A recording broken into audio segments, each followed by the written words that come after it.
देखें, हम लोग डिस्कस कर चुके थे कि ऑलमोस्ट ऑल एंजाइम जो है वो प्रोटीन होते हैं, कुछ न्यूक्लिक एसिड भी हो सकते हैं जैसे कि राइबोजाइम, और इस पे क्वेश्चन 2013-2016 का आया हुआ जो है वो हमने डिस्कस किया था। इसके बाद इनऑर्गेनिक कैटालिस्ट से ये बहुत सारे डिफरेंसेस इसमें होते हैं, जैसे कि हाई टेम्परेचर पे इनऑर्गेनिक कैटालिस्ट बहुत अच्छे से काम करते हैं, जबकि एंजाइम जो है वो डिग्रेड हो जाएंगे। ठीक है, हालांकि उसका एक्सेप्शन है कौन?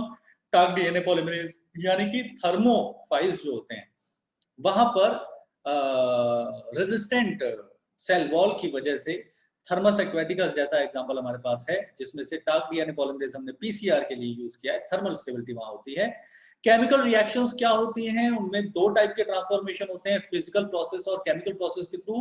केमिकल प्रोसेस के थ्रू जो हो रहा है उसमें हम वेलोसिटी मेजर कर सकते हैं और वही उसका रेट होता है, और टेम्परेचर पे डिपेंड करता है कैसे ईच साइड में 10 डिग्री सेल्सियस, ईच डायरेक्शन में 10 डिग्री सेल्सियस का जब आप इंक्रीज या चेंज लाएंगे, ठीक है, इंक्रीज या डिक्रीज करेंगे, यानी कि कम करेंगे तो रेट ऑफ रिएक्शन हाफ हो जाएगा, ज्यादा करेंगे तो रेट ऑफ रिएक्शन डबल हो जाएगा। ये हमने पढ़ा था। और उसके बाद कैलकुलेशन की थी ये 0.6 मिलियन वाली। अच्छा, इसके बाद फिर हमने डिस्कस किया था कि ऐसा कैसे होता है कि इतने कम टाइम में इतनी ज्यादा बायोकेमिकल रिएक्शंस हो जाती है। तो वो एक्चुअली बात ये है कि the amount of energy needed by the substrate to become activate, that is known as activation energy, that is actually worked upon by any enzyme। कोई भी एंजाइम ना वो एक्टिवेशन एनर्जी पे बेटा काम करेगा। ठीक है, एक्टिवेशन एनर्जी क्या होती है? किसी भी सबस्ट्रेट को एक्टिवेट करने में जो एनर्जी लगेगी। मतलब क्या? मतलब ये कि कोई भी सबस्ट्रेट प्रोडक्ट में तब टूटेगा जब वो प्रोडक्ट में टूटने पे विवश किया जाए। तो एक्टिवेशन एनर्जी क्या मतलब? ये है कि एक पर्टिकुलर जो सबस्ट्रेट है उसको आपको अनस्टेबल करना पड़ेगा तब वो टूटेगा। अनस्टेबल करने के लिए सिस्टम की एनर्जी बढ़ानी पड़ेगी। क्यों? क्यों? क्योंकि energy is inversely proportional to stability. Yes sir. अगर सबस्ट्रेट ऊपर है और प्रोडक्ट उसके लेवल से नीचे है, इसका मतलब यह है कि सिस्टम ने एनर्जी ली है या दी है। क्या बोलोगे? सबस्ट्रेट का लेवल क्या है, प्रोडक्ट का लेवल नीचे है, यानी प्रोडक्ट में अब कम एनर्जी है, यानी कि सिस्टम ने एनर्जी बाहर दी है, निकाली है। Yes sir. ये जो एनर्जी डिफरेंस है कहाँ गया भाई? ये जो एनर्जी डिफरेंस है, ये वाला, ये जो है, ये डेल्टा एच इक्वल टू क्या हो गया है? नेगेटिव, एक्सोथर्मिक रिएक्शन हो गई। और वहीं अगर आप देखोगे इस वाले में तो यहाँ पर डेल्टा एच क्या हो गया है? सिस्टम ने एनर्जी ली है, अब ये हायर एनर्जी का हो गया। कौन? प्रोडक्ट। तो एंडोथर्मिक रिएक्शन हो गई है अब एंडोथर्मिक। अच्छा, यहां तक तो हमने बात कर ली है। अब हम बात करने जा रहे हैं nature of enzyme action. Nature of enzyme action बहुत मतलब इजी सा कंसेप्ट है, हालांकि इसमें स्टेप्स हैं जो कि आपको और स्पेसिफिक फॉर्म में ये बताएंगे कि किस टाइप से एंजाइम काम करता है। तो ईच एंजाइम, यहां से हम बात कर रहे हैं नेचर ऑफ एंजाइम एक्शन की बात कर रहे हैं। Each enzyme has a substrate binding site in its molecule so that highly reactive enzyme substrate complex is produced। यहां पर ये जो दो वर्ड हैं बहुत इंपॉर्टेंट है। एंजाइम सबस्ट्रेट कॉम्प्लेक्स कैसा होता है? हाईली रिएक्टिव होता है। और बेटा यहां पर आपने क्या पढ़ा कि जो जितना ज्यादा रिएक्टिव होगा उसमें स्टेबिलिटी उतनी क्या कम होगी। ठीक है, इसलिए हम इसको क्या बोलते हैं कि ये ट्रांजिएंट स्ट्रक्चर है, बहुत ही शॉर्ट लिव्ड है। ठीक है, डिसोशिएट हो जाता है बहुत ही जल्दी ये प्रोडक्ट में, और अनचेंज्ड एंजाइम में, यहाँ पर इशारों में ये बात बता दी आपको कि एंजाइम जो है अनचेंज्ड रहता है, जैसे कैटलिस्ट होता है वैसे ही। Intermediate formation of enzyme product complex. ठीक है, तो हुआ क्या? एंजाइम था, सबस्ट्रेट था, एंजाइम सबस्ट्रेट कॉम्प्लेक्स बना, फिर सबस्ट्रेट के नेचर में, केमिकल नेचर में चेंज आता गया और वो प्रोडक्ट में कन्वर्ट होता गया। फिर when the product is no longer, what we can say, it can no longer be held by the enzyme's active site, it will be released into the solution and enzyme will be the unchanged। entity and it will participate again. Now let's read it step by step. जो अभी हमने discuss किया वही लिखा है. कैसे है catalytic action? First, the substrate bind to the active site of enzyme. पहला, एंजाइम जो है वो सबस्ट्रेट से बाइंड हो गया. ठीक, बाइंडिंग की वजह से एंजाइम में कुछ चेंजेस होते हैं, इंड्यूसेस. यहां पर हमारे पास एक थ्योरी आती है इंड्यूस्ड फिट थ्योरी, और इंड्यूस्ड फिट थ्योरी के हिसाब से एग्जैक्ट कॉम्प्लीमेंटैरिटी नहीं होती है. ठीक है, एग्जैक्ट कॉम्प्लीमेंटैरिटी नहीं होती है किसी भी एंजाइम की उसके सबस्ट्रेट से.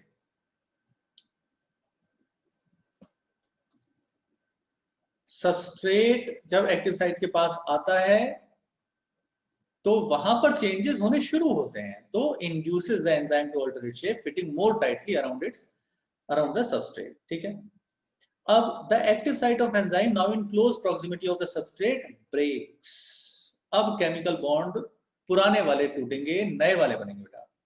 सो new enzyme product complex is form now, and then the enzyme releases the product of the reaction and the free enzyme यानी कि अब ये जो एंजाइम, ये रहा एंजाइम सबस्ट्रेट कॉम्प्लेक्स, फिर एंजाइम प्रोडक्ट, और अब enzyme plus product.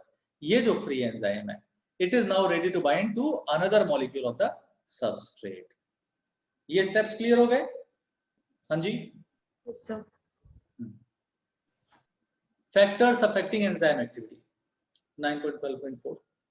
The activity of an enzyme can be affected by change in conditions which can alter the tertiary structure of the protein.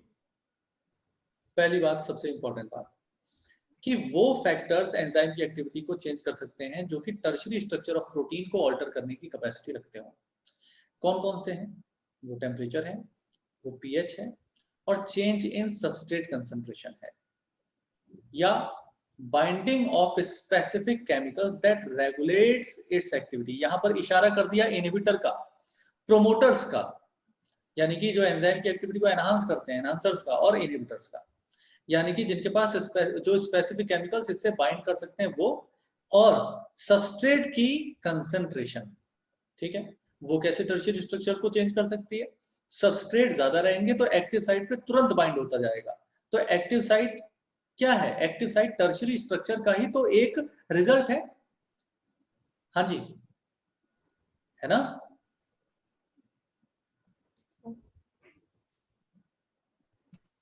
यहां पर ये एक एंजाइम है, और इस एंजाइम की टर्शियरी लेवल की कॉइलिंग के बाद ही तो ये स्ट्रक्चर बना है जिसको हमने कहा है active site.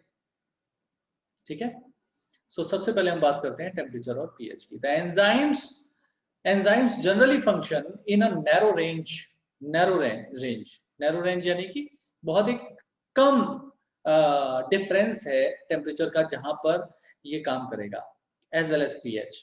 Each enzyme shows its highest activity at a particular temperature and pH called optimum temperature and optimum pH. Optimum यानी कि उसकी पर्टिकुलर एक्टिविटी के लिए आपको उसकी हाईएस्ट एक्टिविटी के लिए आपको ये पर्टिकुलर टेम्परेचर और पर्टिकुलर पीएच चाहिए, यही इसका ऑप्टिमम है. Activity declines both below and above. Low temperature preserves the enzyme in a temporarily inactive stage. अगर लो टेम्परेचर है तो टेम्परेरीली इनएक्टिव स्टेट, जबकि हाई टेम्परेचर होगा तो डिस्ट्रॉय हो जाएगी एंजाइमेटिक एक्टिविटी बेटा. ठीक है, और इस सेंटेंस को देखो, activity declines both below and above, और उसके बाद ये वाले ग्राफ देखो आप. ये है पीएच.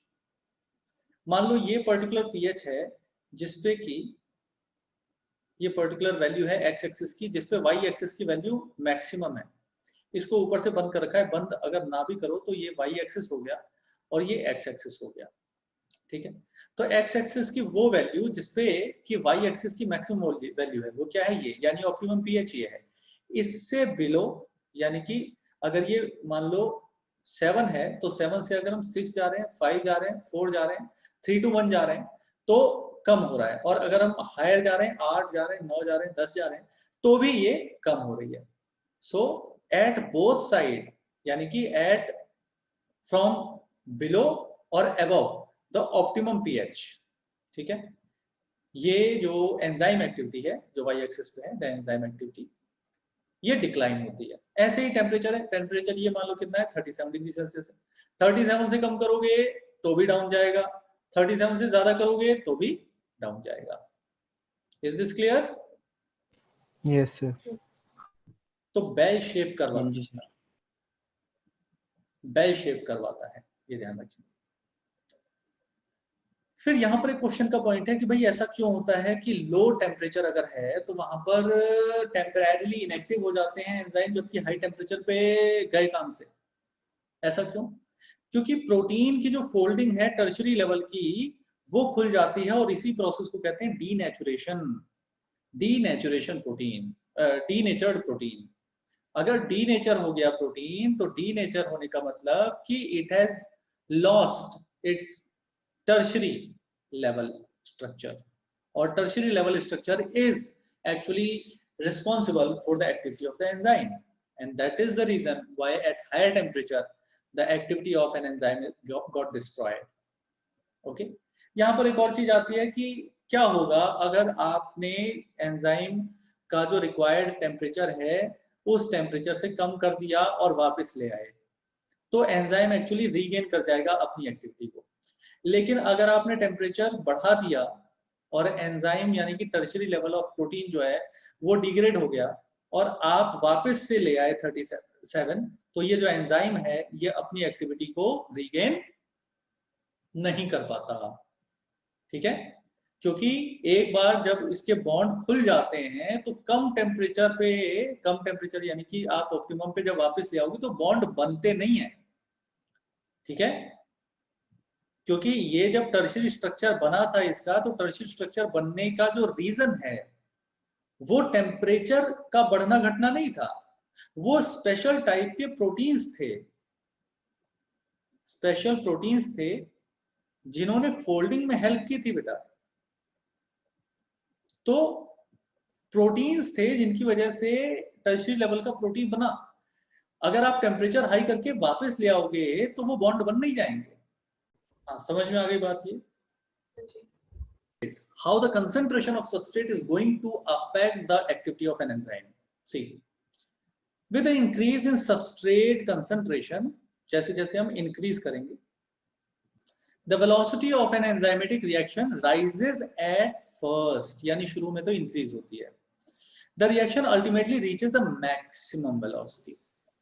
आपने substrate concentration जैसे बढ़ाई है वैसे वैसे एंजाइम की जो कैपेसिटी है, एंजाइम का जो मतलब जो रेट ऑफ रिएक्शन है, यानी कि जो एंजाइम की एफिशिएंसी है, एंजाइम का इन्वॉल्वमेंट है, वो बढ़ता जाएगा और मैक्सिमम वेलोसिटी यानी वी मैक्स को वो अचीव कर जाएगा, beyond which there will be no further increase in the rate of reaction, चाहे आप कितना ही कंसंट्रेशन इंक्रीज करें। V max which is not exceeded by any further rise in the concentration of substrate.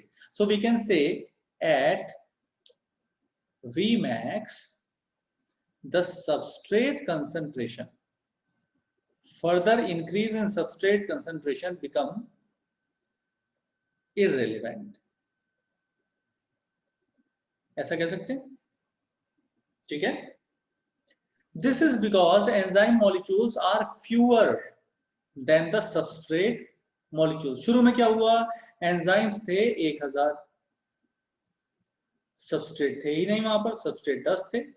तो जैसे जैसे आपने सबस्ट्रेट बढ़ाए जो एंजाइम है वो सारे ऑक्यूपाई होने लगे, लेकिन जब एंजाइम की कंसंट्रेशन सबस्ट्रेट की कंसंट्रेशन के इक्वल हो गई, देन 1000 के 1000 एंजाइम्स जो हैं वो अब इन्वॉल्व हैं।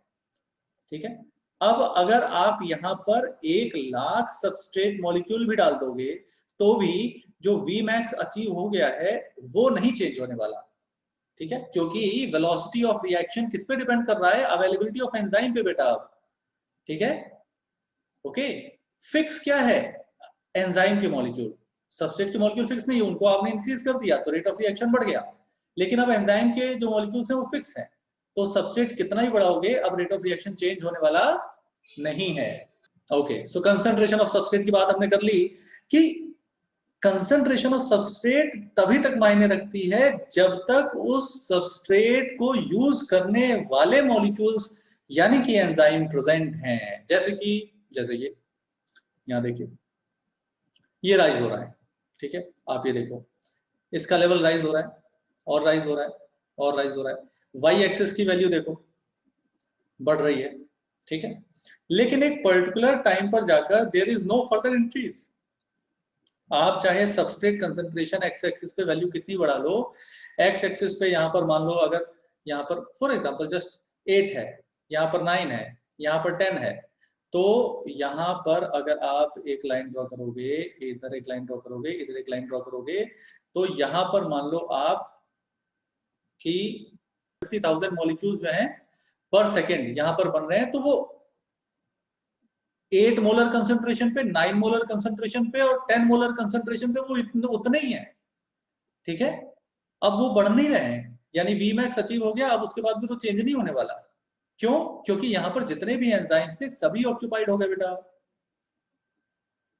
ये बात समझ आ रही है आपको? सर एक बार वापस समझाना। सबस्ट्रेट कंसंट्रेशन आप चाहे कितने भी बढ़ाते हैं,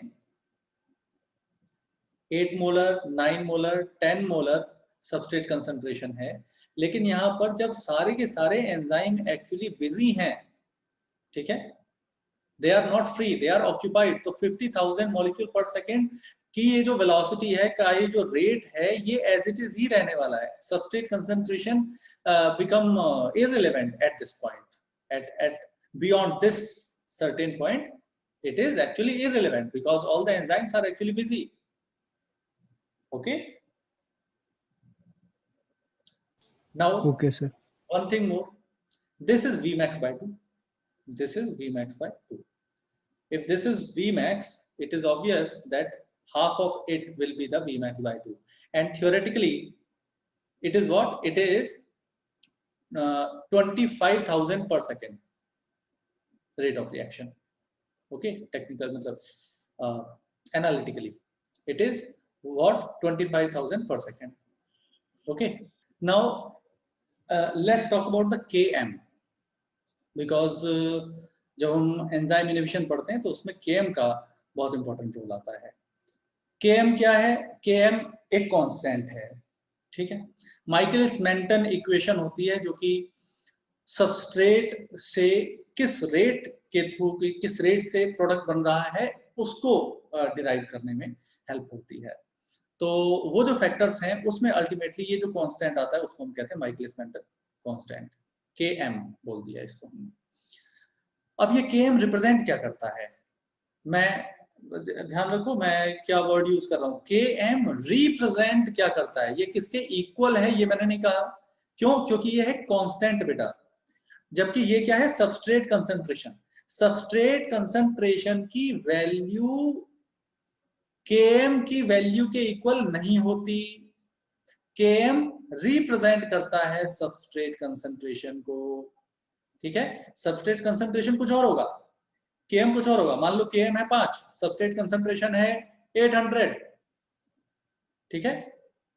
तो हम ये कहेंगे कि 5 अगर 10 हो रहा है तो ये 800 भी बढ़ेगा। Is this clear? ठीक है, तो ये रिप्रेजेंट करता है सबस्ट्रेट कंसंट्रेशन को, ये सबस्ट्रेट कंसंट्रेशन नहीं है। बात समझ आ रही है क्या? सर तो हम ये क्या कहेंगे कि Km एक्चुअल क्या होता है? Km is the substrate concentration, yani it is representing, again I am saying that it is representing the substrate concentration at which in any reaction Vmax by 2 is achieved. क्या ये बात समझ में आ रही है? वो सबस्ट्रेट कंसंट्रेशन जिस पर Vmax by 2 अचीव हो जाए, ये देख रहे हो आप, कॉमन पॉइंट है, यहां से नीचे हम एक लाइन ले आए, यहां पर ले आए, कोइंसाइड कर रही है, यहां पर इंटरसेक्शन है, तो Km है ये सबस्ट्रेट कंसंट्रेशन का रिप्रेजेंटेटिव जिस पर कि Vmax by 2 अचीव हो गया। आप ये देख रहे होंगे कि सैचुरेशन कहां आया है? यहां,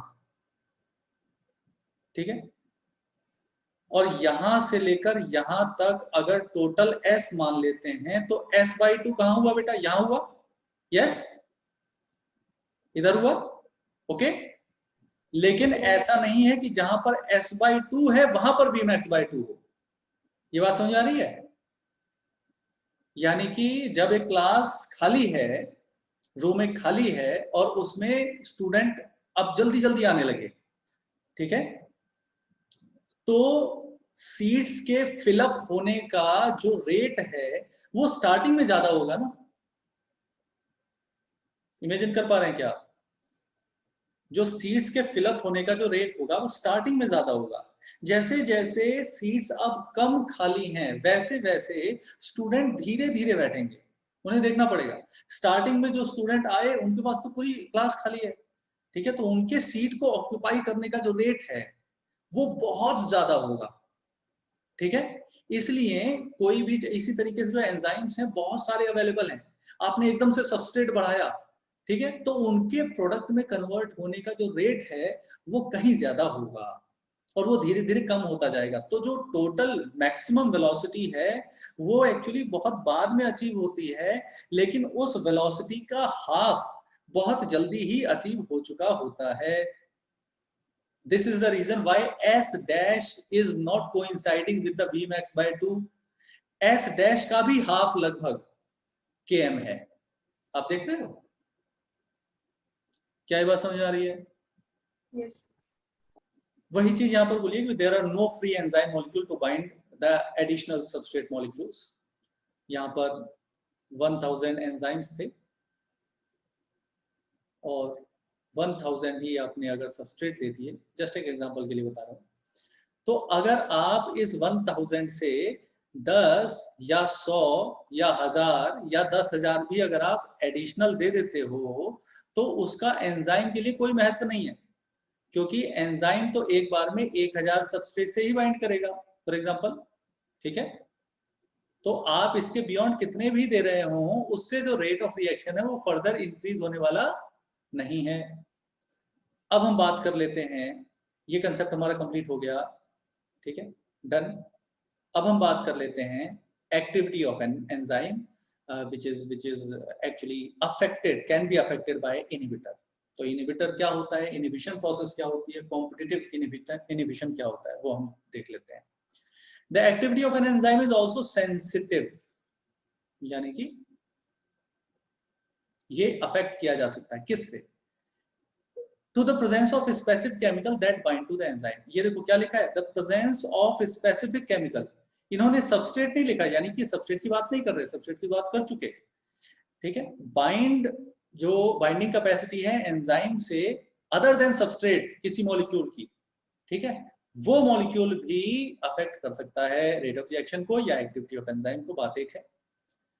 When the binding of the chemical shuts off enzyme activity, the process is called as inhibition। अगर किसी भी मॉलिक्यूल के बाइंड होने से एंजाइम एक्टिविटी शट ऑफ हो रही है, बंद हो रही है, रिड्यूस हो रही है, तो उसको इनहिबिशन कहेंगे प्रोसेस को, और केमिकल को क्या बोलोगे, इनहिबिटर। और अगर वो inhibitor, when the inhibitor closely resembles the substrate in its molecular structure, तो क्या होगा,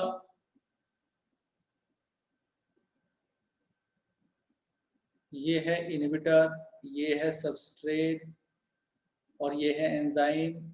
एंजाइम की जो एक्टिव साइट है ये, इस पर सबस्ट्रेट यहां से बाइंड होगा और सबस्ट्रेट जहां से बाइंड होता है एक्टिव साइट से वैसा ही स्ट्रक्चर ये है, तो क्या होगा, इनहिबिटर और सबस्ट्रेट ये आपस में कंपीट करेंगे एंजाइम से बाइंड होने में, और इसीलिए अब क्या होगा, 50-50 इक्वल चांसेस हैं सबस्ट्रेट के या इनहिबिटर के बाइंड होने पे, ठीक है, इनहिबिटर और सबस्ट्रेट के बाइंड होने के 50-50% चांसेस हैं, ठीक है। और अगर एंजाइम एक बार ऑक्यूपाई हो गया तो जब तक वो फ्री नहीं हो जाता वो किसी सबस्ट्रेट मॉलिक्यूल से बाइंड नहीं करेगा, नहीं करेगा तो एंजाइम है ऑक्यूपाइड, लेकिन वो सबस्ट्रेट के साथ ऑक्यूपाइड नहीं है, इनहिबिटर के साथ ऑक्यूपाइड है, तो रेट ऑफ रिएक्शन क्या होगा, डाउन, डिक्लाइन जाएगा कि नहीं, यस। हाँ sir. It inhibits the activity of enzyme, it is called as the competitive inhibitor. वो मॉलिक्यूल कॉम्पिटिटिव इनहिबिटर हो गया, प्रोसेस हो गई competitive inhibition. Due to its close structural similarity with the substrate, the inhibitor competes with the substrate for the substrate binding site of the enzyme, जो कि अभी हमने बात की।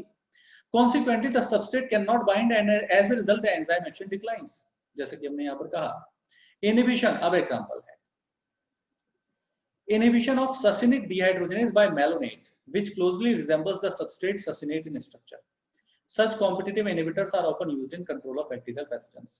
इसमें हम पावा वाला एक पढ़ते हैं, पैरामाइनो बेंजोइक एसिड, याद है? नहीं सर, भूल गया। जो सल्फा ड्रग्स होती हैं, पैरामाइनो बेंजोइक एसिड जो है, ठीक है, वो क्या है? सबस्ट्रेट है। और बैक्टीरिया में पैरामाइनो बेंजोइक एसिड के कैटालाइसिस से क्या बन जाता है? Folic acid. और फोलिक एसिड बैक्टीरिया के लिए जरूरी है। हमने क्या बनाई है? सल्फा ड्रग्स, जो कि पाबा जैसी ही हैं, ठीक है, और वो जो हैं इनहिबिटर का काम करती हैं और एंजाइम से जाके कंबाइन कर जाती हैं, जिससे कि फोलिक एसिड नहीं बन पाता और बैक्टीरिया किल हो जाते हैं। ठीक है, दोबारा बोल रहा हूं, सबस्ट्रेट क्या है? Para-amino benzoic acid. इनहिबिटर क्या है? Sulfa drugs. सल्फा ड्रग्स का स्ट्रक्चर पाबा जैसा ही होता है, पैरामाइनो बेंजोइक एसिड जैसा ही होता है। वो एंजाइम से बाइंड कर जाते हैं और इस तरीके से फॉलिक एसिड का प्रोडक्शन रिड्यूस हो जाता है और फॉलिक एसिड के एब्सेंस में बैक्टीरिया कैन नॉट सर्वाइव। तो इस तरीके से स्टैटिक बैक्टीरियोलाइटिक बैक्टीरियोसाइडल या एंटीबैक्टीरियल ये जो एक्टिविटी है ये हो पाती है। और जो क्रेब्स साइकिल से एक दूसरा एग्जांपल हमारे पास, एक्चुअली पहला एग्जांपल वही है, क्या है? Inhibition of succinate dehydrogenase. आपको याद होना चाहिए succinate dehydrogenase, it is very important enzyme which is integrated to the inner mitochondrial membrane. Succinate dehydrogenase electron transport chain का ये सेकंड कॉम्प्लेक्स है बेटा, याद आ रहा है? Yes sir. 2 है ये। तो इसका इनहिबिटर कौन है बेटा? मेलोनेट है, जबकि सबस्ट्रेट क्या है? ससिनेट है। तो ससिनेट और मेलोनेट का लगभग एक जैसा स्ट्रक्चर होता है, इसलिए ससिनिक डिहाइड्रोजनेज से अगर मेलोनेट बाइंड हो गया तो ससिनेट बाइंड नहीं हो पाएगा और इलेक्ट्रॉन ट्रांसपोर्ट चेन में जो कंट्रीब्यूशन हो सकता है वो नहीं हो पाएगा। या क्रैब्स साइकिल की बात करें तो क्रैब्स साइकिल रुक जाएगी। ठीक है, क्यों? क्योंकि क्रैब्स साइकिल क्या है बेटा? क्रैब्स साइकिल स्टेप वाइज एक पाथवे है, ठीक है, कि ए बी में कन्वर्ट हुआ, बी सी में कन्वर्ट हुआ, सी डी में कन्वर्ट हुआ, इस टाइप से प्रोसेस है। तो अगर सी को डी में कन्वर्ट करने वाला एंजाइम अवेलेबल ही नहीं होगा तो सी एक्युमुलेट होता जाएगा, एक्युमुलेट होता जाएगा, यानी कि अब ये बी को सिग्नल देगा कि भाई अब बी को सी में कन्वर्ट होने की जरूरत नहीं है। ठीक है, कोई भी पाथवे इसी टाइप से इंटरडिपेंडेंट होकर चलता है, यानी कि ये जो प्रोसेस है ये यहाँ पर आके रुक जाएगी, आगे नहीं जाएगी। ठीक है, क्रैब्स साइकिल रुक जाएगी, एनर्जी रुक जाएगी, ऐसा है। क्या ये बात क्लियर हो रही है आपको? Competitive inhibition. हाँ जी, हाँ जी सर। Yes sir. गुड। अब देखें classification and nomenclature of enzyme, और यहां पर आप एक चीज याद रखें, एज अगर आ गया यानी कि बात हो रही है एंजाइम की। तो एज क्या है? एज है एक सफिक्स। सफिक्स मतलब कि बाद में अटैच होने वाला। It is the second part of name of enzyme. For example sucrase, maltase, lactase. जो प्रीफिक्स होता है, प्रीफिक्स बताता है इसका सबस्ट्रेट कौन होगा। Sucrose, maltose, lactose. ठीक है, लैक्टोज पर जो एंजाइम काम करता है लैक्टेज है, माल्टोज पर जो एंजाइम काम करेगा माल्टेज है, सुक्रोज पर जो एंजाइम काम करेगा वो सुक्रेज है। ठीक, पहली बात। ये तो एक जनरलाइजेशन है, ये जनरलाइजेशन चलेगा एज वाला। लेकिन पहली बात मैंने आपको बता दी कि जो प्रीफिक्स है, प्रीफिक्स आपको क्या बता सकता है बेटा? सबस्ट्रेट का नाम बता सकता है। ठीक है, दूसरी बात, प्रीफिक्स आपको एक और बात बता सकता है, क्या प्रोसेस क्या हो रही है, यानी कि रिएक्शन का टाइप क्या है। जैसे डीएनए हो गया सबस्ट्रेट और पॉलीमर एज, तो डीएनए का पॉलीमराइजेशन करने वाला एंजाइम डीएनए पॉलीमरेज, ठीक है ना, बात समझ में आ गई। और क्या, yes sir. Alcohol dehydrogenase, alcohol में से डिहाइड्रोजनेशन करवा देने वाला एज यानी एंजाइम, ठीक है। डिहाइड्रोजनेशन यानी हाइड्रोजन जाएगा तो इसका मतलब क्या है, ऑक्सीडेशन ना। हाइड्रोजन के लॉस को क्या बोलते हैं, एसिडिक कैरेक्टर बोलते हैं या ऑक्सीडेशन बोलते हैं, यस। तो प्रोसेस का भी पता चल सकता है, ठीक है। तो ये तो बात हो गई नोमेनक्लेचर की। इसके अलावा क्लासिफिकेशन में आप याद रखेंगे O T H L I L। O oxido reductase यानी कि जो रिडॉक्स रिएक्शंस होती हैं जैसे कि अल्कोहल डिहाइड्रोजनेज है। T transfer of group, transfer of group. H transfer of group यानी कि क्या, एक जगह से दूसरी जगह, जैसे डीअमाइनेशन था, फेट ऑफ अमोनिया, याद है क्या, nutrient cycle biological nitrogen fixation में फेट ऑफ अमोनिया पढ़ा था हमने। हाँ। देखो ऑक्सीडो रिडक्टेज में क्या, S रिड्यूस था, S डैश ऑक्सीडाइज था, अब क्या हो गया, S ऑक्सीडाइज हो गया, S डैश रिड्यूस हो गया। कैसे हुआ होगा ये, S ने ऑक्सीजन लिया होगा या S ने इलेक्ट्रॉन लिए होंगे या S ने हाइड्रोजन लिया होगा, तो S क्या हो गया, ऑक्सीडाइज। और ये जो S डैश पहले ऑक्सीडाइज्ड फॉर्म थी, अब इसने इलेक्ट्रॉन लिए होंगे, हाइड्रोजन लिया होगा या ऑक्सीजन लिया होगा, ऑक्सीजन दिया होगा, है ना। ये जो S डैश ऑक्सीडाइज था पहले, अब ये रिड्यूस हो गया, यानी कि या तो इसने हाइड्रोजन एक्सेप्ट किया होगा या तो इलेक्ट्रॉन एक्सेप्ट किया होगा, है ना। तो ये रिड्यूस हो गया, रिडक्शन हो गया। तो रिडॉक्स रिएक्शन को जो कैटेगराइज करते हैं वो है ऑक्सीडो रिडक्टेज। ट्रांसफरेज में क्या, Sg से अब S डैश G हो गया। डीअमाइनेशन में यही तो होता है, या ट्रांसअमाइनेशन में अमाइन ग्रुप एक केमिकल एंटिटी से दूसरे पे शिफ्ट हो जाता है, तो ट्रांसफरेज। फिर हाइड्रोलेजेस, हाइड्रोलेजेस यानी कि जितने भी हमारे पास वो डाइजेस्टिव एंजाइम्स हैं, कौन कौन से जरा नाम बताओ, पैंक्रियाज वाले, न्यूक्लियस, अमाइलेज, लाइपेज और तो कार्बन कार्बन के बीच का बॉन्ड तोड़ना हो या कार्बन और हेलोजन के बीच का बॉन्ड तोड़ना हो, मतलब ये लाइटिक एंजाइम्स होते हैं। ये ऐसे लाइटिक एंजाइम्स होते हैं जो कि वाटर की प्रेजेंस में काम करते हैं, वाटर की प्रेजेंस में काम करेंगे, तो ये क्या है, हाइड्रोलेजेस। अगर वाटर इंडिपेंडेंट बॉन्ड ब्रेकिंग होनी है, जैसे यहां पर ये टूट गया, ये टूट गया, एक्स और वाई ने आपस में बॉन्ड बना लिया, और ये देखो, अब मुझे बताओ कि जो सैचुरेटेड हाइड्रोकार्बन है, जब वो अनसैचुरेटेड में कन्वर्ट होता है, तो यहाँ पर हाइड्रोजन की रिक्वायरमेंट है ना, देखो, सॉरी हाइड्रोजन की रिक्वायरमेंट कह रहा हूँ, हाइड्रोजन हटेगा ना यहाँ पे। अगर कार्बन और कार्बन के बीच में जो ये बॉन्ड था और एक्स और वाई था, यहाँ पर एक्स और वाई ने बॉन्ड हटा लिया, तो अब कार्बन कार्बन के बीच में डबल बॉन्ड बनेगा, ठीक है। तो यहाँ पर वाटर का तो कहीं इन्वॉल्वमेंट है ही नहीं, वाटर का तो कोई इन्वॉल्वमेंट नहीं है ना। एक्स और वाई ने आपस में वैलेंसी फुलफिल कर ली, कार्बन कार्बन ने आपस में कर ली, वाटर का कहीं रोल है ही नहीं, जबकि यहाँ पर हमेशा वाटर का रोल होगा। वाटर के हटने से, वाटर के एलिमिनेशन से, डिहाइड्रेशन सिंथेसिस से जब यहाँ पर बॉन्ड बनते हैं, चाहे वो ग्लाइकोसिडिक बॉन्ड हो, चाहे वो पेप्टाइड बॉन्ड हो, चाहे वो फॉस्फोडाइएस्टर बॉन्ड हो, ठीक है, यहाँ पर वाटर के एलिमिनेशन से ही बॉन्ड बनते हैं, तो वाटर के ऐड होने से ही तो वो बॉन्ड टूटेंगे, ठीक है। लेकिन यहाँ पर ऐसा नहीं है, वाटर का रोल नहीं होता, ठीक है। आगे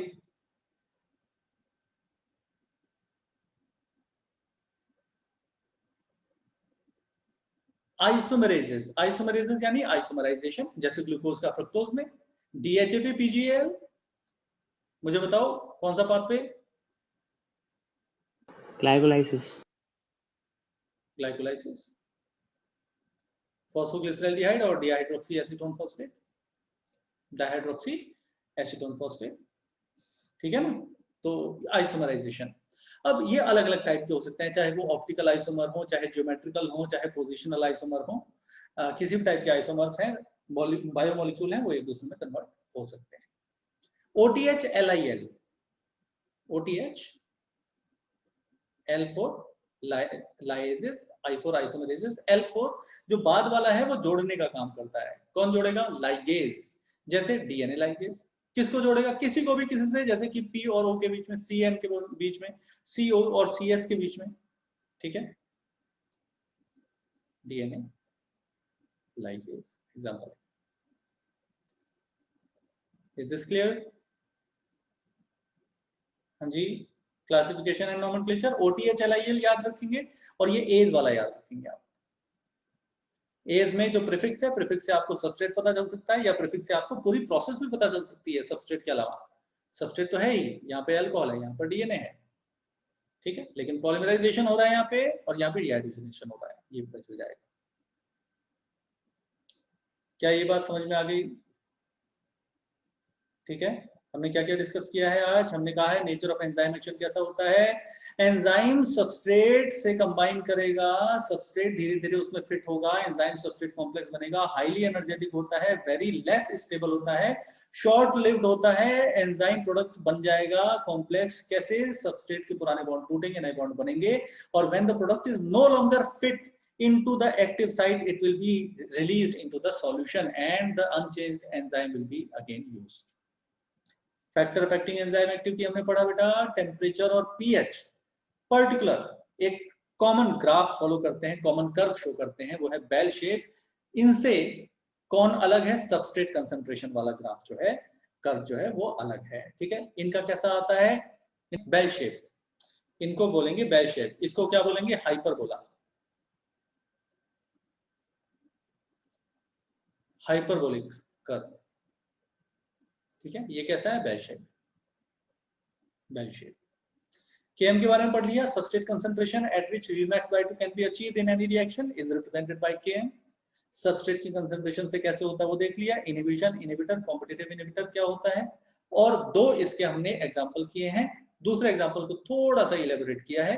पैरामाइनो बेंजोइक एसिड चाहिए होता है फॉलिक एसिड की सिंथेसिस के लिए। सल्फर ड्रग जो हम यूज करते हैं वो पावा जैसा ही होता है, सबस्ट्रेट की कंसंट्रेशन को जो है वो कॉम्प्रोमाइज कर देता है, फॉलिक एसिड नहीं बनने देता, और फॉलिक एसिड के एब्सेंस में द बैक्टीरिया एक्चुअली डाइज। फिर हमने OTH LIL की बात कर ली।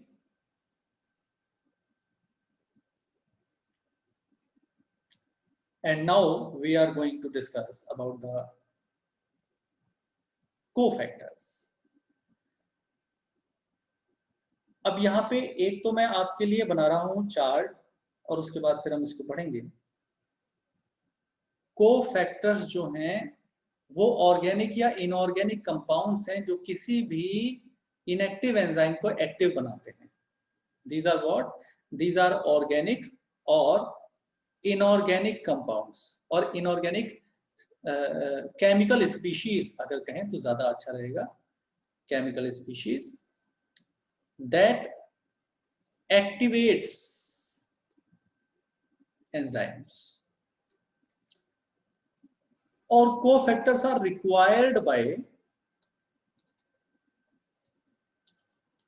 Almost all enzymes. बेटा बहुत कम ऐसे एंजाइम्स हैं जो जिनको कोफैक्टर की जरूरत नहीं पड़ती, तो हम इनको इनके बायोकेमिकल नेचर के बेसिस पे ही हम डिवाइड कर लेते हैं। ये या तो ऑर्गेनिक हो सकते हैं या तो इनऑर्गेनिक। अगर इनऑर्गेनिक होंगे ना तो हम इनको बोलते हैं बेटा मेटल आयंस, मेटल आयंस। और मेटल आयंस में हमारे पास दो एग्जांपल बहुत बढ़िया हैं, जैसे मैग्नीशियम है और जिंक है। कार्बोक्सीपेप्टाइडेज का अभी नाम लिया था, उसकी एक्टिविटी के लिए जरूरी होता है ये। अल्कोहल डिहाइड्रोजनेज के लिए जरूरी होता है। मैग्नीशियम DNA पॉलीमरेज के लिए जरूरी होता है।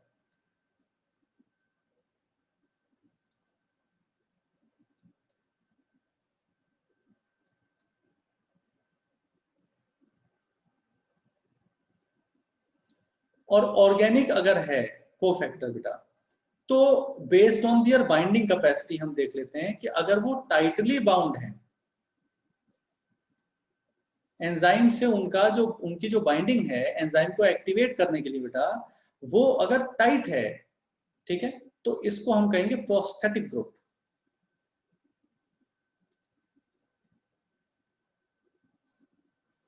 जैसे ग्लाइसिन से बनने वाला हीम जिन एंजाइम की एक्टिवेशन के लिए रिस्पॉन्सिबल है, और लूजली बाउंड अगर है वो एंजाइम से, तो बेटा उसको बोलेंगे हम कोएंजाइम।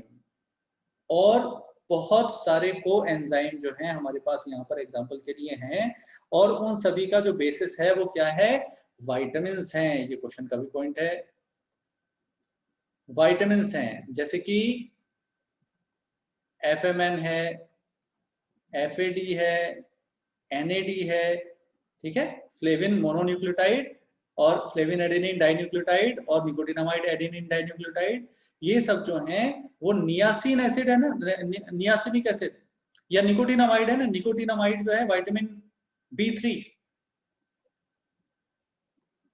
ठीक है, उससे बनता है NAD। राइबोफ्लेविन से बनते हैं ये दोनों, विटामिन B2। तो कोएंजाइम जो कि लूजली बाउंड होते हैं, ऑर्गेनिक कंपाउंड होते हैं, और प्रोस्थेटिक ग्रुप जो कि हीम है और जो कि क्या है, टाइटली बाउंड होता है, ठीक है। पेरोक्सीडेज यहां पर हम एग्जांपल लिख लेते हैं, पेरोक्सीडेज और कैटालेज। और last but not the least, very important point is what, whenever any inactive enzyme bind with cofactor, it becomes holoenzyme. So apoenzyme plus cofactor is equal to holoenzyme, or we can say, अब ये जो है ना यहाँ पर equal के इधर उधर साइड में जाके डिफरेंट टाइप से बन सकता है, कि कोफैक्टर को आप कैसे रिट्रीव कर सकते हो या कैसे बता सकते हो, holo enzyme minus apo enzyme,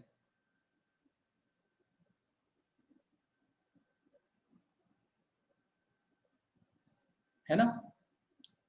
holo enzyme में से आपने अगर एपो एंजाइम निकाल दिया तो क्या बच गया, कोफैक्टर। यानी कि होलो एंजाइम, या ये कह सकते हो होलो एंजाइम और एपो एंजाइम के बीच में डिफरेंस क्या होता है, कोफैक्टर का डिफरेंस होता है।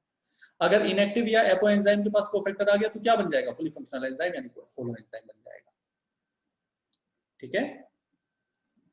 अब देख लीजिए, enzymes are composed of one or several polypeptide chains, जिसमें कि नॉन प्रोटीन कॉन्स्टिट्यूएंट्स या कोफैक्टर्स एंजाइम से बाइंड होकर उसको कैटालाइटिकली एक्टिव बनाते हैं, ठीक है। और अगर वो कैटालाइटिकली पहले इनएक्टिव था तो उसको हमने क्या कहा, एपो एंजाइम। 3 टाइप के कोफैक्टर इन्होंने बताए हैं, जो कि हमने क्लासिफिकेशन में कैसे पढ़ा है, क्लासिफिकेशन में हमने ऐसे पढ़ा है, पहले 2 पढ़ा है, ऑर्गेनिक इनऑर्गेनिक। इन्होंने सीधे बता दिया प्रोस्थेटिक ग्रुप, कोएंजाइम और मेटल आयन। अब इन दोनों का जो नेचर है बेटा ऑर्गेनिक होता है, इसलिए हमने ऑर्गेनिक इनऑर्गेनिक करके पढ़ा है, ठीक है। कोफैक्टर तो हमने ऑर्गेनिक और इनऑर्गेनिक करके किया है, ऐसे भी कर सकते हो आप कि टोटल वही 3 होते हैं। प्रोस्थेटिक ग्रुप होता है, कोएंजाइम होते हैं और मेटल आयन होते हैं। जो प्रोस्थेटिक ग्रुप है वो ऐसे ऑर्गेनिक कंपाउंड हैं जो कि अदर कोफैक्टर्स से अलग हैं, क्योंकि वो टाइटली बाउंड होते हैं एंजाइम से। जैसे पेरोक्सीडेज और कैटालेज का होता है हीम प्रोस्थेटिक ग्रुप। और दूसरी एक इंपॉर्टेंट बात जो यहाँ पर एनसीईआरटी में क्लियरली बताई हुई है कि prosthetic group are the part of the active site of enzyme, है ना, यानी ये इतने इंपॉर्टेंट होते हैं। दूसरी बात, कोएंजाइम भी ऑर्गेनिक कंपाउंड होते हैं, लेकिन दे आर लूजली अटैच्ड, यानी कि कम टाइम के लिए इनका अटैचमेंट होता है, ठीक है, ट्रांजिएंट अटैचमेंट होता है। और different type of vitamins are actually precursor of these coenzymes. For example, जैसे नियासिन विटामिन है, वो NAD या NADP जिसको हम कहते हैं फॉस्फोराइलेटेड फॉर्म हो या डिफॉस्फोराइलेटेड फॉर्म हो, दोनों में ही N तो है, निकोटिनामाइड तो है, तो विटामिन नियासिन इसका प्रिकर्सर है। Number of enzyme require metal ion, metal ion inorganic होगा ऑब्वियस है।